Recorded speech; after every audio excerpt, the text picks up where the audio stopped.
Hello అండి, నేను మీ doctor Swapnasri, MD general medicine, Swapna hospitals, Bharathinagar, Vijayawada.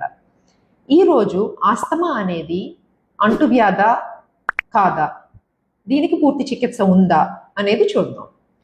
Asthma అనేది అంటువ్యాధి కాదు, దీన్ని ఉబసం అని కూడా అంటాం.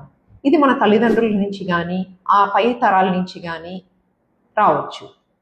ఇది ఒక రకమైన ఎలర్జీ అనుకోండి. ఎలర్జీ దేనికైనా ఉండొచ్చు.